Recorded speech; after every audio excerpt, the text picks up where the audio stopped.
Welcome back. Uh, got done with Genesis chapter 30, which means that there's 20 chapters left. Yeah, it's pretty sweet. We're getting through these things. Anyway, we're on Genesis chapter 31 now.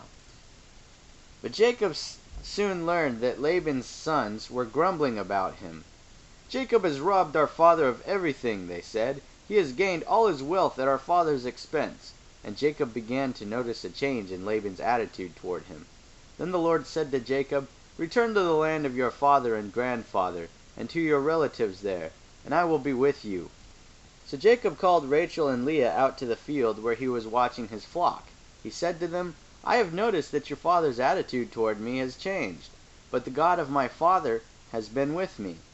You know how hard I have worked for your father, but he has cheated me, changing my wages 10 times. But God has not allowed him to do me any harm, for if he said, 'The speckled animals will be your wages,' the whole flock began to produce speckled young. And when he changed his mind and said, 'The striped animals will be your wages,' then the whole flock produced striped young. In this way God has taken your father's animals and given them to me. One time during the mating season, I had a dream and saw that the male goats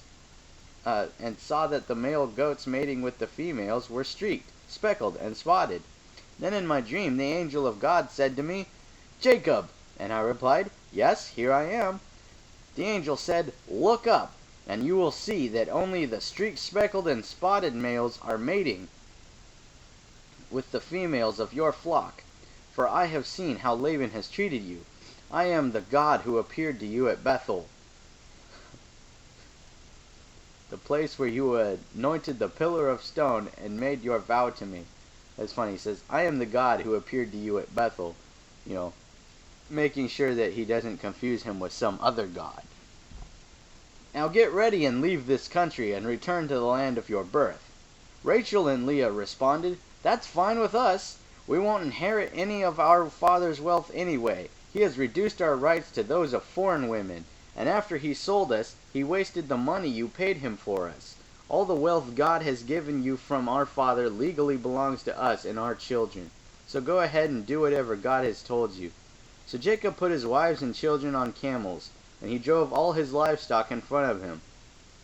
He packed all the belongings he had acquired in Paddan Aram and set out for the land of Canaan, where his father Isaac lived. At the time they left, Laban was some distance away, shearing his sheep. Rachel stole her father's household idols and took them with her. Jacob outwitted Laban the Aramean, for they set out secretly and never told Laban they were leaving. So Jacob took all his possessions with him and crossed the Euphrates River, heading for the hill country of Gilead. 3 days later, Laban was told that Jacob had fled. So he gathered a group of his relatives and set out in hot pursuit. He caught up with Jacob 7 days later in the hill country of Gilead. But the previous night God had appeared to Laban the Aramean in a dream and told him, "I'm warning you, leave Jacob alone." Laban caught up with Jacob as he was camped in the hills country of Gilead, and he set up his camp not far from Jacob's. "What do you mean by stealing away like this?" Laban demanded. "How dare you drag my daughters away like prisoners of war? Why did you sleep away secretly? Why did you steal away? And why didn't you say you wanted to leave? I would have given you a farewell feast, with singing and music accompanied by tambourines and harps. Why didn't you let me kiss my daughters and grandchildren and tell them goodbye? You have acted very foolishly. I could destroy you. But the God of your father appeared to me last night and warned me, 'Leave Jacob alone.' I can't understand your feeling that you must go, and your intense longing for your father's home. But why have you stolen my gods?" Interesting. "I rushed away because I was afraid," Jacob answered. "I thought you would take your daughters from me by force. But as for your gods, see if you can find them, and let the person who has taken them die. Okay? And if you find anything else that belongs to you, identify it before all these relatives of ours, and I will give it back." But Jacob did not know that Rachel had stolen the household idols. Laban went first into Jacob's tent to search there, then into Leah's, and then the tents of the 2 servant wives. But he found nothing. Finally he went into Rachel's tent, but Rachel had taken the household idols and hidden them in her camel saddle, and now she was sitting on them. When Laban had thoroughly searched her tent without finding them, she said to her father, "Please, sir, forgive me if I don't get up for you. I'm having my monthly period." So Laban continued his search, but he could not find the household idols. Then Jacob became very angry, and he challenged Laban. "What's my crime?" he demanded. "What have I done wrong to make you chase after me as though I were a criminal? You have rummaged through everything I own, not shown me what you found that belongs to you. Set it out here in front of us before our relatives for all to see. Let them judge between us. For 20 years I have been with you, caring for your flocks, and all that time your sheep and goats never miscarried, and all those years I never used a single ram of yours for food. If any were attacked and killed by the wild animals, I never showed you the carcass and asked you to reduce the count of your flock. No, I took the loss myself. You made me pay for every stolen animal, whether it was taken in broad daylight or in the dark of night. I worked for you through the scorching heat of the day and through cold and sleepless nights.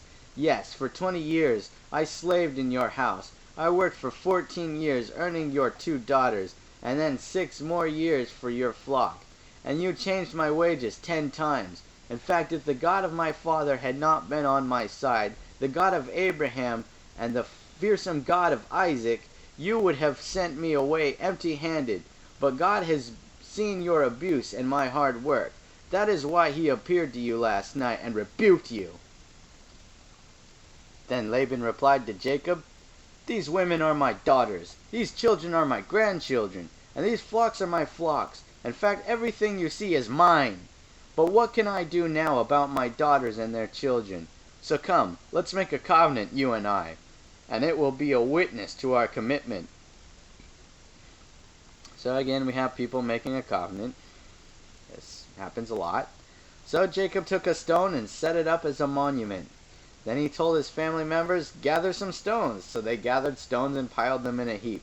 Then Jacob and Laban sat down beside the pile of stones to eat a covenant meal. To commemorate the event, Laban called the place, God damn it,